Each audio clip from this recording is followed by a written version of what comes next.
What's up, guys? Coming to you, talk to you about Star Wars and the future thereof. So you might be wondering, oh, well, he's posting on Sunday. Yeah, I don't care to do Sunday because I usually have church and try to relax. But been at church all week, so figured since I've been so busy, I figured I would jump in here. Sorry, if you see me looking over here, I'm watching the Croatia Denmark World Cup over there, so I'll try to focus on you guys. So you saw the title. Do I regret boycotting Solo? Of course not. Of course I don't. Well, okay, a little bit, only because I hate that the movie did poorly because it was such a great movie. But that was the whole point, like boycotting it because we were mad and upset about how bad Episode 8 was. Now, I didn't like Episode 7. I think it's a great movie, but I don't think it's a good Star Wars movie because it breaks canon, or what I consider canon. And maybe some people are going to disagree with that, and that's fine. I don't care. But Solo was really good. It was a really great movie. Really enjoyed it. I had a lot of fun with it. I don't think I like it better than the prequels. I think still undecided. I might like Episode 1 better. And I like because I go 4, 5, 6, and then I go Rogue One, and then I go 1, 2, 3, 7, 8. Or 1, 3, 2, 7, 8. There you go. And some people are like, "Whoa, you like Episode 1 that much?" I was like, "I loved Episode 1." And I think everybody else and their mother loved Episode 1 just about until Episode 2 came out. When Episode 2 came out, everybody hated Jar Jar. And there was a little bit of outcry against Jar Jar, because I remember I was there when it came out. There was a little bit of outcry against Jar Jar, but not like anything like it is today. Like after Episode 3, the internet exploded against Jar Jar. And people just mocked him, and I think people just thought it was cool to make fun of Jar Jar. And to be fair, he's not the greatest character, and I like him a little bit better in the cartoon series. Although I will say there's a couple of cringy episodes where the voice actor sounds nothing like Jar Jar Binks, and I'm just like, and it doesn't talk like him either. I'm like, this is horrible. But the story's usually pretty funny, so I enjoy a lighthearted. I like sometimes I like slapstick humor, and I know some people criticize like the slapstick humor in Star Wars, but it's a big universe, There's different kinds of people, different strokes for different folks in Star Wars. Anyways, I might do it. I've said before, I'll probably do a video defending Jar Jar eventually, but yeah, I like Episode 1. It's really well done. There's a lot more practical effects in the movie than CGI. The writing's a lot better than the others because, Lucas is really trying. And you can't have like a stellar cast more than Episode 1. Episode 2 and Episode 3 were okay. They had a great cast. Ewan McGregor, Natalie Portman, Hayden Christensen, I think, still did a great job as Anakin. I can't remember which YouTube channel is like Star Wars Theory or something like that. Did a video defending Hayden Christensen as the perfect Anakin Skywalker. Great video. I highly recommend that. I think that the name of it's like Hayden Christensen is the perfect Anakin Skywalker, and it's a really good defense of the character. And I've always thought that. I think for him, like when you see in Episode 3, you see him just sitting and waiting, and he looks out across the Coruscant background, and you see Natalie Portman as Padme looking out across, and both are feeling, like you see the emotion on their face, in their expressions, both uncertain about what the future holds and what the path they're going down is going to lead, and they both are just confused and they're staring at each other. It's beautiful. It's a beautiful scene. And yeah, no, it's great. Those two really did a good job. I thought the writing was off, some of the lines were bad, but overall, I think the series is really good. And I'll give you a little bit of bad writing. Some of the I can understand like not liking the Jar Jar Binks quotes, but you know. Anyways, so the future of Star Wars, there's been back and forth about whether a lot of these new movies are canceled or not, and people talk about canceling the Obi-Wan movie. Please don't. We need Ewan McGregor back as Obi-Wan, and that will be perfect. That will be perfect. So, how do you save the future of Star Wars? Just redo Episode 8, do Episode 9, because nobody cares about 9 right now, and make really good side stories. There's some kind of trilogy out there. I don't know what it's about. I have no idea. There's so many different reports. It's hard to really tell what it's going to be about. I'm hoping it's just about new characters. See, what you do, I know like Rian Johnson wanted to get away from the Skywalker family. And I'm just like, okay, hold on. Finish the trilogy of trilogies. Finish the saga about the Skywalker family. And then move on and do everything else. Episodes 1 through 9 should be about Anakin Skywalker and his family. That's what it should be about. You want to make other movies like Rogue One, which is amazing, Solo, which was also good. Do it. We want that. That's what the fans want. You want to do a Clone Wars series, which is one of the best, if not the best, cartoon ever made. Hands down.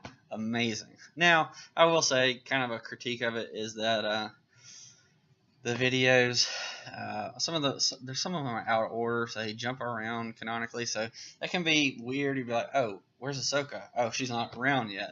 Or like, why is this guy alive again? Like, he died in the last season, and it's kind of weird. It's kind of weird, but you know, it's really good. And individual stories, I feel like there should be, and maybe there is, and I just haven't found it, like an order of the series. I feel like at later seasons get better, because in the first one they're like, oh, well, we missed kind of a story here. This wouldn't fit where we are now, but it'd fit in the back, and they don't really explain that this was before what episode. But they get a little bit better as it goes on, as they focus more on Ahsoka, which is what we want. Anakin and Ahsoka, which is really the Obi-Wan, Anakin, and Ahsoka. Those are the three main characters of the series. Padme gets a lot of shine too. I think she's just an amazing character. I love her dealings with the Senate. That's really fun stuff. You get a little bit of a what's the word? Diplomacy, democracy, a lot of that fun stuff in there. Yeah, it's really, really good. Interestingly, I was watching an episode today, and I can see that even back then they were trying to throw in a little bit of social justice in there, and I didn't mind it. Although some of the reasonings behind like Padme's logic in what she was trying to say, she's trying to equate some things that don't really equate, and that doesn't really make sense. But yeah, I thought that was really interesting. But ultimately, if you look at the episodes of that, when they're talking about politics, you really see how in our politics today, how much we really have left what is considered good. And they talk about all the I love how Padme has hope in that people will do the right thing, and it usually happens until some other circumstances happen. Usually it's an evil plot by Count Dooku, who kills somebody or threatens somebody or whatever. Usually the only way that it happens is when somebody breaks the rules and does something that is not good. But otherwise, like they show, like this democratic republic of planets is is good, and they're trying to end the war. They're trying to balance a budget. They're trying to do other things like that, and you're just like, whoa, like you see a lot of really good things that we could all agree on. And I feel like when you're watching that show, you agree with Padme that we should do all these things, even though like some different groups don't agree with it. And yeah, it's really interesting. It's really interesting. And I feel like a lot of it's really. I didn't mean to get all political, but I think it's really interesting how like anti um, uh, corruption that it is, and just going back to like the core of what the republic is about, or the democracy is about, trying to bring peace and prosperity to people. It's great. I love it. I love it. It's a really great period piece. I know I say that. It's really great. I forget when it came out. It was a while ago now. But really excellent. I love the series. But we want movies like Obi-Wan and Boba Fett. Nobody really asked for Solo. That wasn't, Harrison Ford, but it was good. I really enjoyed it. Everybody wants Obi-Wan. Everybody and their mother wants to see an Obi-Wan movie. So stop fooling around and do an Obi-Wan movie. Everyone and their mother wants to see a Boba Fett movie. So stop fooling around and do a Boba Fett movie already. That's it. Nobody wants to see episode 7. Or, I mean, episode 9. So just don't do it. You already botched episode 8, and I think they botched episode 7. Make episodes 1 through 9 about the Skywalker family, and then do whatever you want. It's a huge universe. Talk about the Old Republic. We want to see Malik and Revan. We want to see Exar Kun. We want to see all these awesome characters back then. Bring some of them to life. I love those guys. Do some movies about the Old Republic. Do some movies about Darth Bane, his apprentice, their apprentice. There's so many, like in the order of 2, going down from Revan to Bane. There's and then to Sidious. There's so much. Do Darth Plagueis. That would be interesting. Darth Maul. That's one we want. Darth Maul. You could do it before episode 1, which would be interesting. But I think even more interesting would be after Solo. You have Solo there now where he shows up. I guess I should have said spoiler alert, but everybody's seen Solo by now, hopefully. You have Darth Maul back, which is awesome that it's like that they did that on the big screen. I love it. Because that's such an homage to the Clone Wars series, which is so amazingly good. Do a Darth Maul, like post episode 1, where he's struggling to recover. He gets his legs back. He makes new legs. And then do whatever. What I don't want to see is Solo versus Darth Maul. That would be terrible. I'm just saying, like, he's not a Jedi. Like, find Ahsoka. Let Ahsoka do it. Or have Obi-Wan be like the villain of a Darth Maul movie. That'd be really interesting. Really interesting. Anyways, so much you can do with Star Wars. So much you can do. Just write good stories. Make it fit in the canon. That's all we want, you know? I know that they're rewriting canon, but honestly, like, they could have gone with the basic canon and just added stuff, you know? Nobody would have cared. Why they have... I'm upset that they erased my canon. Well, erased. It's still, to me, canon. They're claiming not to go with that. So, again, I said in another video why I don't like episode 7 and 8. Star Wars canon has always been the same to me. It's the one thing that's steady in sci-fi. You don't change it. It stays the same. Just deal with it, you know? And so anything that breaks canon, I don't like. Anything that doesn't break canon, I'll adopt. So like one example with the lightsaber colors, they're like, oh well, now like to get a red lightsaber you have to take a regular color and make it bleed. I'm like, are you stupid? Like, just have a red crystal. It's that simple. You know? I mean, I think it's cool that you could do that. That's a really interesting take on getting a red lightsaber. You just say like red crystals are so rare. And they usually don't occur naturally. So that's a common way to get it, or an easy way to get a red lightsaber. I'd be fine with that. That'd be really interesting, I think. I like the concept. But don't just say after, decades of Star Wars that this isn't true. I'm like, you're killing me, Smalls.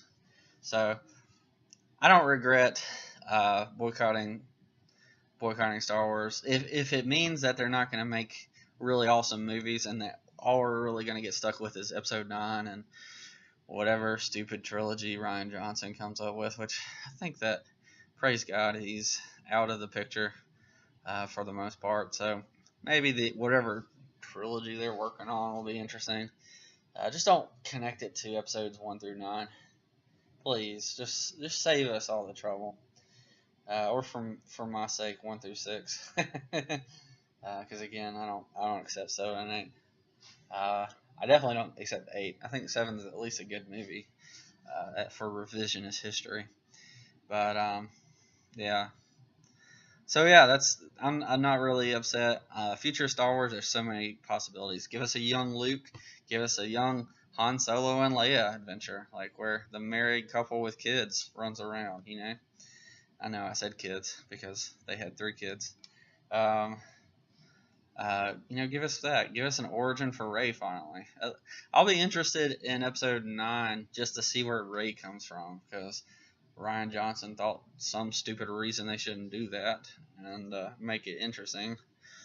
That's one problem I had with 8. 8 undid everything episode 7 did. I was like, whatever my feelings are about episode 7, episode 8 was fundamentally a terrible movie. Everything that was important that was building up in episode 7 that made you excited about 8 to figure it out, they just undercut it all. So Luke, they built up Luke so much and then they just undercut it. They built up Rey's training and then she didn't get trained. They built up Rey's lineage, then they just said it doesn't matter. They built up Snoke and then they undercut it didn't matter. They built up what was going to happen to Kylo Ren being a weakling and they undercut it didn't matter. They built up Han Solo and Leia, and then it didn't matter. They built up him being Han Solo and Leia's son, then it didn't matter. Just everything about the stupid movie undercut everything about a really great movie. Yes, I said really great. I think it's a really great movie. I just don't think it's Star Wars. I don't think it's a good Star Wars film. There's so much bad stuff in it. R2-D2 is barely in the film. Luke Skywalker's not in the film, pretty much. I don't think you can count that last cliffhanger thing. Why was Luke Skywalker not in the film? I know. It's because he would have overshadowed anybody. Of course he would, because he's Luke Skywalker, the greatest character to ever grace the TV screen. Mark Hamill, my favorite actor. Of course he's going to. The most powerful Jedi ever to live. And you're telling me that's how he ends? Yeah, get out of here. I don't care. Anyways, so I was very, very upset. I liked episode 8 to begin with. Watching it, I enjoyed it because I love Mark Hamill. I love Luke Skywalker. But the longer it set, the longer I had a bad taste in my mouth. And I bought episode 7 just to have it. I'm not going to buy episode 8. It's not worth buying. It's trash. Let it fill a land heap. Maybe if it's $1, I might buy it. But, I'm not going to think of it anything special. So, yeah, I have strong feelings about that. And so, I had a very, very good reason for boycotting Solo. And I hate that Solo did bad. Because it was such a good movie. Same with Rogue One. And I feel like it's the... whoever's cutting these commercials, they're not hyping it enough. They hype the stupid movies, but the really great movies, they don't hype. And I'm like, what are you doing, Disney? These are instant classics. I mean, Rogue One especially, that is the closest we've gotten to the original trilogy. It is so good. It is so good. Even with the CGI Tarkin, which was weird, and the CGI Princess Leia, whatever. It was so good. It was an excellent movie. And yet they just undercut it. They didn't care. It's like, we'll just throw this out there, make a little money, and then not care about it at all. No, this is an awesome movie. You should have hyped that thing out the wazoo. They would have, I don't know, the way they cut the trailers too for both of those movies, made me not want to watch it at all. I will say, if I had a critique, I would have liked more Han Solo being awesome. And it takes him a while to really get that point, which, an interesting origin story.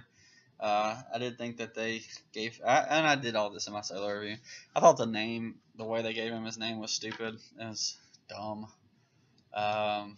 So, anyways, but I don't regret boycotting Solo because Star Wars is so important to me. Like, you can't see right now, there's a huge book, or well, it's a little bookshelf, but it's got a ton of Star Wars books on it. I'd say like 70% of that bookshelf is Star Wars. And because I love Star Wars. It's the greatest. It's the greatest series ever to grace anything. I love it. I love it. I know I wear a lot of superhero shirts, but I have a lot of Star Wars shirts too. I love Star Wars. It's what I grew up on. It's my favorite franchise. And yeah, I love it. So I don't regret boycotting a great movie because it was preceded by a really terrible movie.